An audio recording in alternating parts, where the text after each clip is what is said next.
Hi, I'm Tony Bowen and welcome to my Corn Country Rails. Well, I am going to do a review on the KATO-KOBO Rock Island E-8. I am not sponsored through KATO or KOBO. This is just my own personal review as a Rock Island modeler.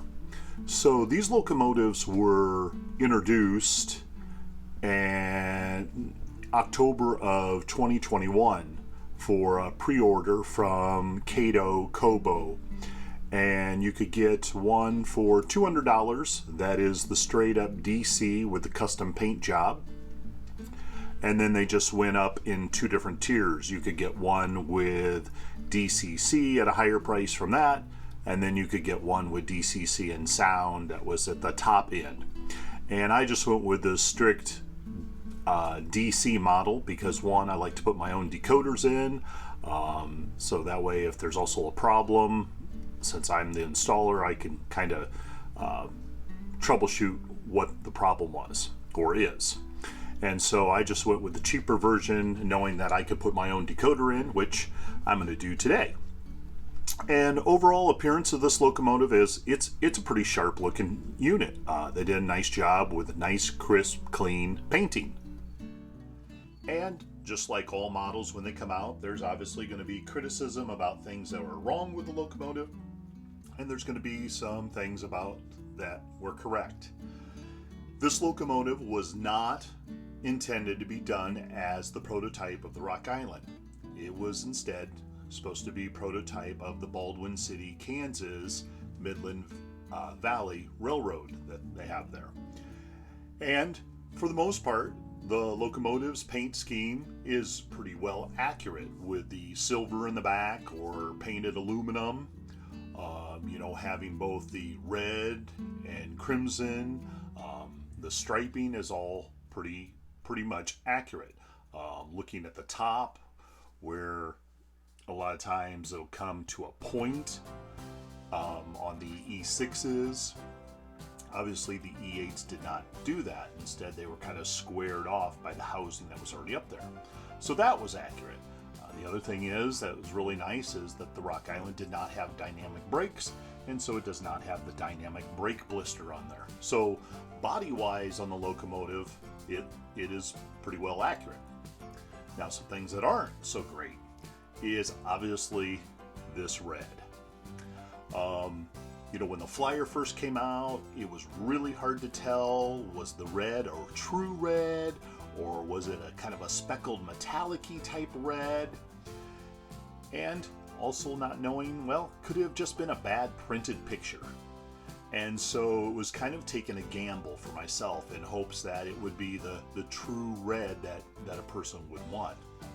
And when it did arrive here this last May, opened it up out of the box and found out that this is kind of that shimmery metallic red, and that's not real true to what the model of the prototype would have been, and it's certainly not true to what the one in Baldwin City would have been. And so had that just been a true red without the metallic, that would have been pretty nice. So that was one flaw that I saw that I'm just like, can I live with it? Yeah. Is it accurate? No. But, sometimes as modelers we kind of have to have our givens and druthers, and in this case it's still a nice looking locomotive. It's just that red is not truly accurate. Now, from a distance, and who knows, once it's on the layout and maybe gets a layer of dust and that on it, maybe that'll tone down and it'll be just great. But right now, when it's still looking shiny and new and just been out of the box, it definitely has that kind of shimmering of the metallic to the paint. A few other items that were done for good attention to detail was it does not have the Plano grills, but they really did a nice job of having the color inlaid inside the grill work and then the silver over top. So that was nice attention there. Also, the highlighting of the grabs that they did on both sides of the locomotive really looks very accurate. and this is a really minor one, but is one that is often, kind of overlooked, is even the steps. A lot of times in the models, if this is silver, well, those are going to be silver, and that's going to be silver, and so they even took the little ladder steps and did those in the correct way. So that was nice added attention there. And the attention to having the silver and ever so slightly kind of the black outline underneath it. That is true. And having this silver here above the pilot. A lot of times those will just be maroon or not painted at all, and or a black. And so that was nice detail there. And then obviously they did a really nice job with both the numbers on the number boards on each side. And anybody who is a Rock Island modeler like myself many times knows that the decals, when it comes to the Rock Island emblems, there was a while where the lettering was offset from the emblem, and so you'd get kind of this weird shadowing contrast in that. And they did a really nice job making sure that these decals that they used for the emblems were right on the mark. So nice details there. For the decoder install, I have become really accustomed to liking these train control systems, TCS decoders, and so I'm putting in just the KOD 8A into this KATO E-8. So get ready to get the decoder in there. Let's take a little nest, put the locomotive in there, and then obviously taking off that coupler off the front.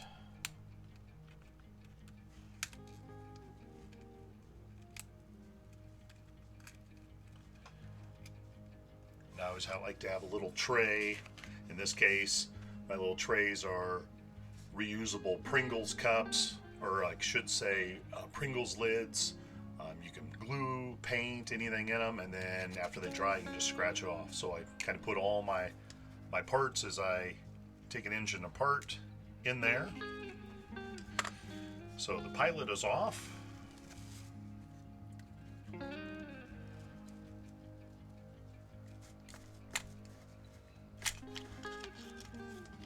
So there's the shell. Don't really need the shell for the moment, so we'll set it up here on my shelf, kind of nice and neat. And so we have the basic KATO E8 DC panel. And so that will come out by removing this little piece that has two little clips on each side, and that will slip right out of there. So removing this little clip, I have found the best is just sometimes using my fingernail, taking it right out of there. And so you have just this little piece here. Now I've had some people say that, you'll want to hang on to this piece, you'll need that for contact and that. I have found with some of my decoder installs, sometimes that is true. But sometimes I have found that by the time you put the DC board on and you have solder there, there's already enough pressure to push that down. Or sometimes if there's a little too much solder on those, that you can't get that little piece down, and so sometimes I'll just put a piece of cape and tape there and on the back just to hold some pressure down on the DC board if I feel like it's not making the correct amount of contact.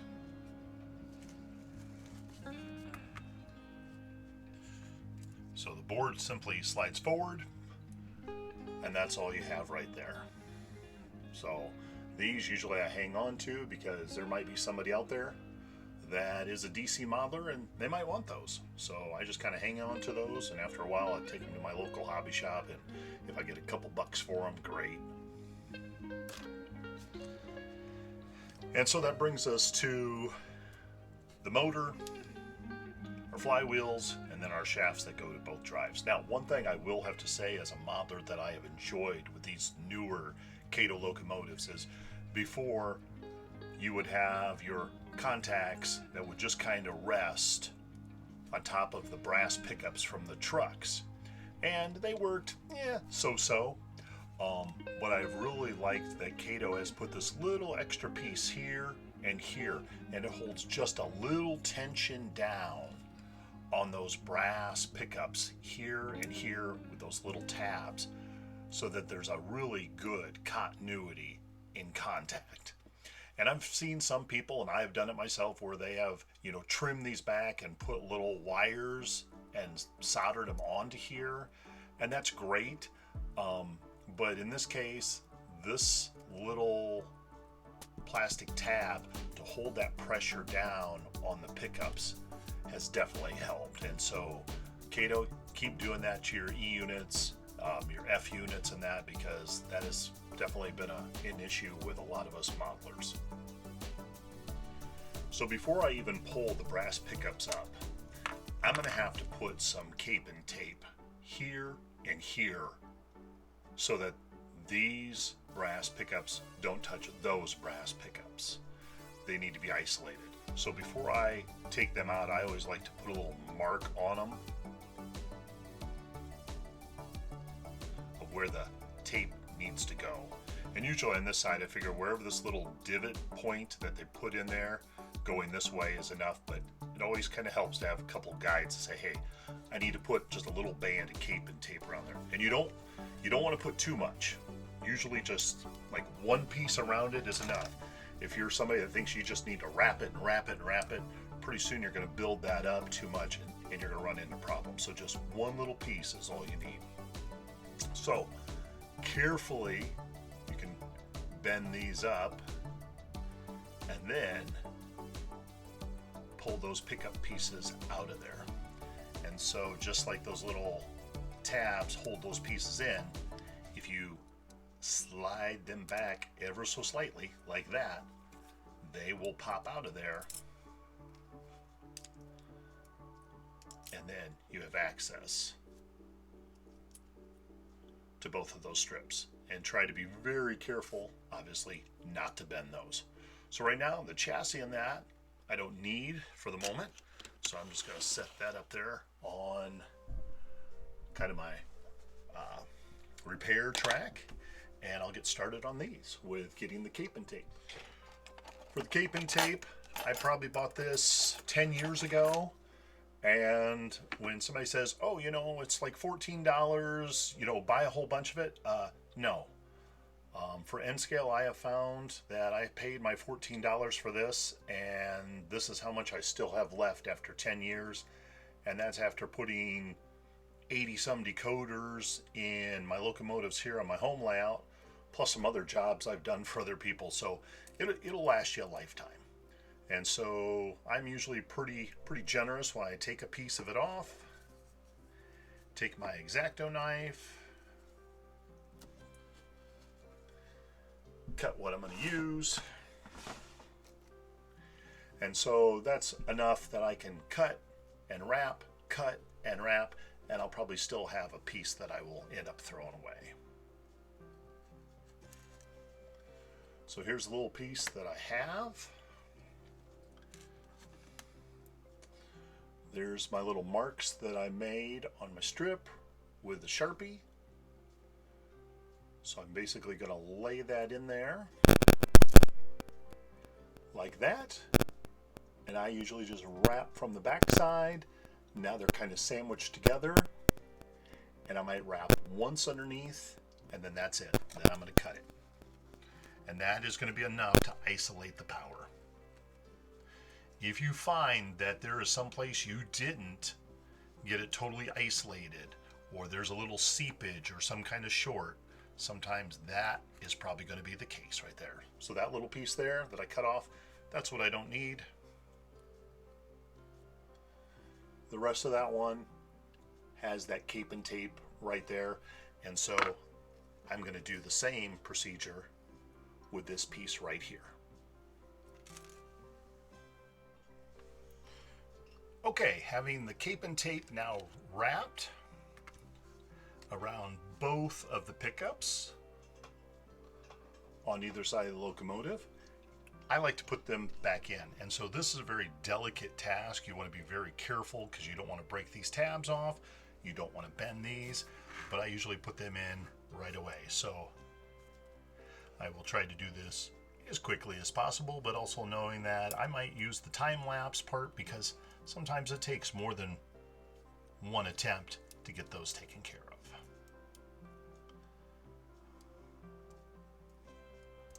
So there's one side that's just kind of resting there for a moment.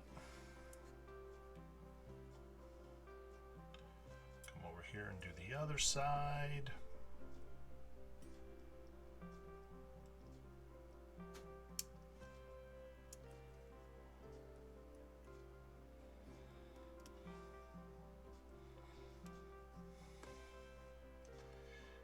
Of course, as soon as you get one side in, the other side likes to pop out. That's going to just be part of Murphy's Law there for you.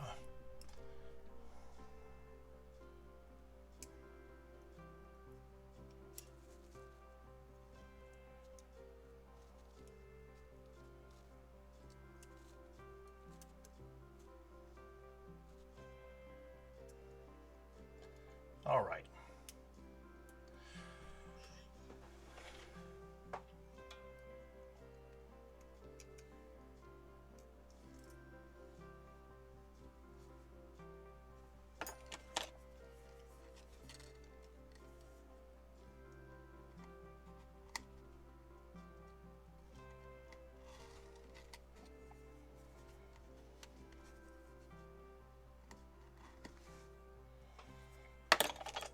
All right, that may be a little too much tape, a little flashing part that was probably making a problem. So we'll give this another try.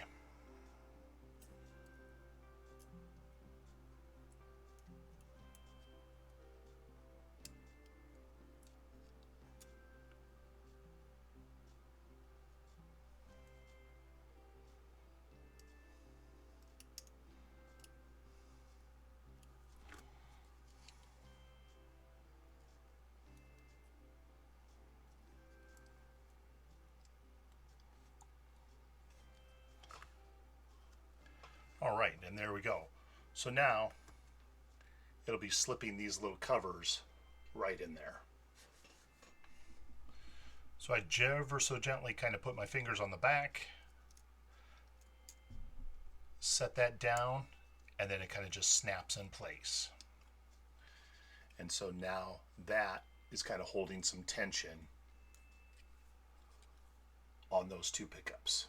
So I hope that can be seen. I hope the camera's not doing anything wonky with its focus. And so then I'll just rotate it around and I'll do the same with the front. Making sure I have these tabs at the front. Kind of putting my finger down here, resting on there, and then pushing it down. So that part is done. That, I always feel, is maybe the most trickiest part of this whole installation process, is monkeying around with that. All right, well, I had a part of this video that got really blurry, but I unpacked the decoder and I'm taking the rail nippers, because this decoder is also used for the P42 Amtrak units, and I'm trimming off and cutting off basically the back headlight, because that won't be needed for the E-8 project. And so I have put the decoder in its place and kind of pushed it back towards the tab, and now just get ready to solder on the little pickups. All right, and I'm going to apologize right now because I know with having the camera up on the tripod, having the locomotive and the decoder here, soldering, iron, solder, and then obviously something I'm going to use to kind of hold the contact down, that my hands might get in the way and you may not see a whole lot. So I'll kind of explain what I'm doing along the way, and then I'll obviously pause and bring the locomotive up closer to the camera so that you can see. So essentially what's going to happen is that these two pickups on this side, or excuse me, one pickup on this side, one pickup on this side, I'm essentially just soldering to the DCC board.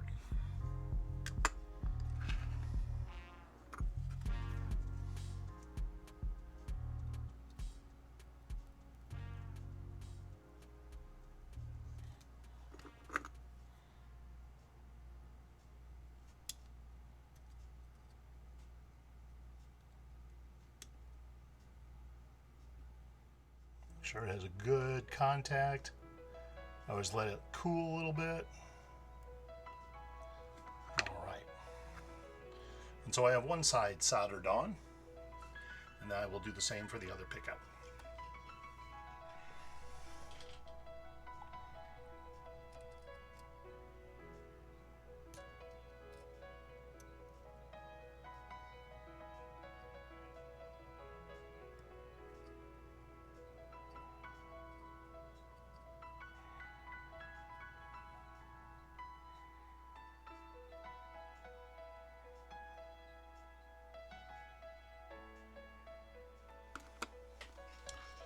All right, so both sides of the board are soldered on. I'm going to clean that up a little bit, and then we'll get it over to test it out to see if I can program it.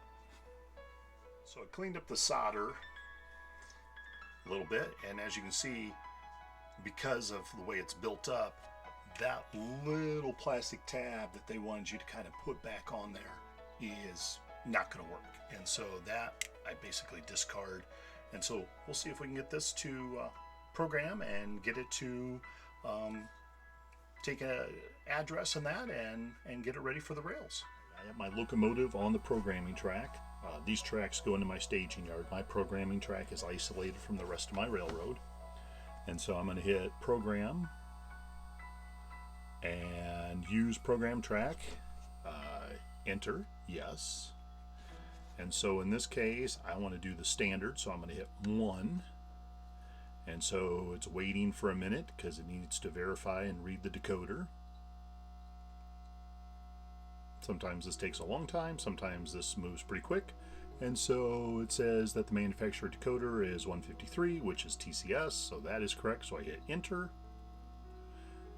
And the decoder verification is 092. Yep, that's correct. And I want to set up the address. Yes. So I want to hit 1. And then I hit enter. Do I want to activate the short address? No. So I'm going to just hit enter and skip that. Do I want to set the long address? Yes, I do. And so the long address is going to be 0652, since the locomotive is 652. And I hit enter. Activate this address. Number 1, yes. And a lot of these things I'm going to just kind of skip through for right now.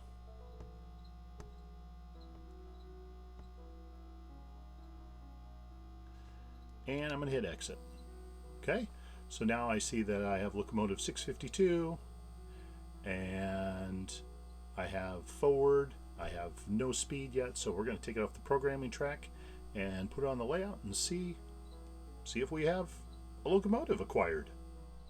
Alright, so I've moved from the programming track and have put the locomotive on the main line. And so first thing I'm going to hit is always a good test is headlight. Do I have a headlight? So it shows L up here, and yay! I have a headlight. And so now the next thing is, do I have acquired the locomotive? Yes, I do. Look at it as it takes right off.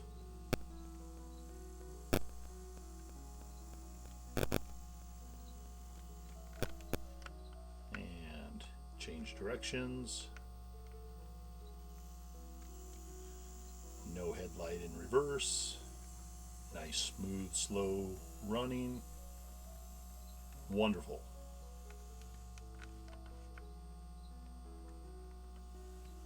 So we'll let the locomotive meet us in the other room. We'll put the shell back on it.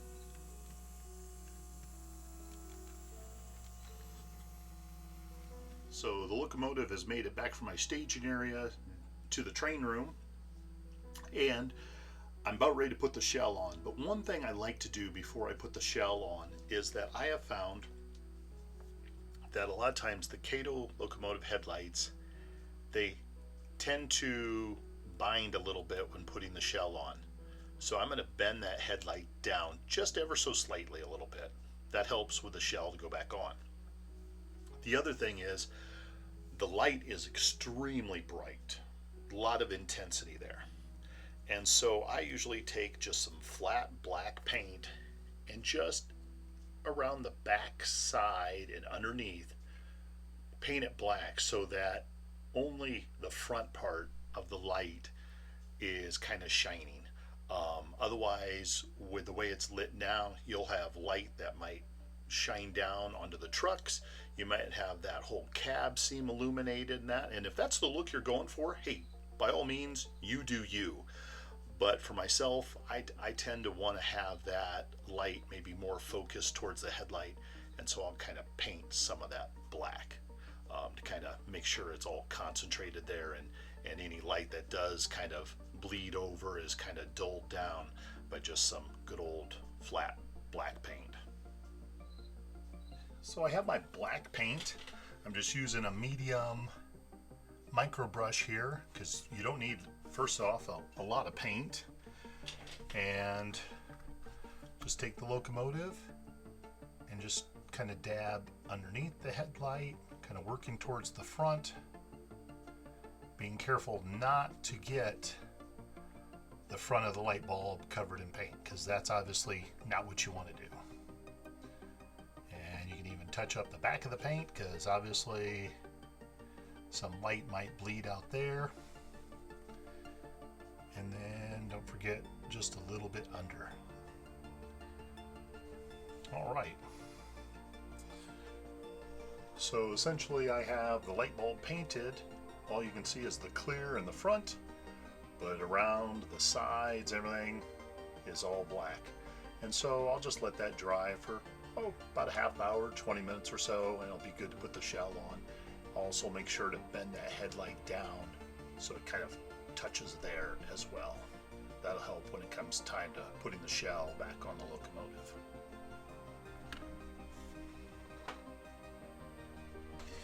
And this is one thing that I like to do just to classify my locomotives, because I also have a Google spreadsheet that I keep track of everything on.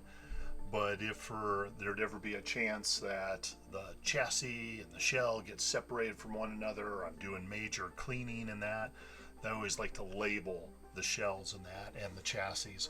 And so in a case like this, I always like to put that this is an E-8-A,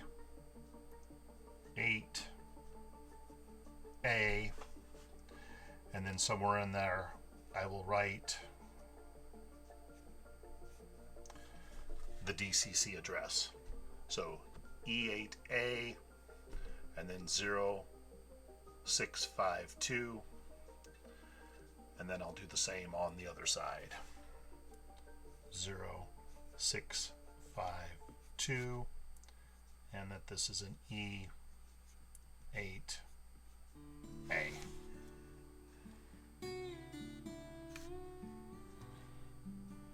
So that just helps me. That's not anything that is necessarily required or that, but just helps me as far as keeping track of locomotives and that, and just a good habit to get into if you do a lot of your own repairs and that.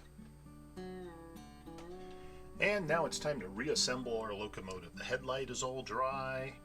It's bent down a little bit. So we'll pull the cradle out. Got the shell here.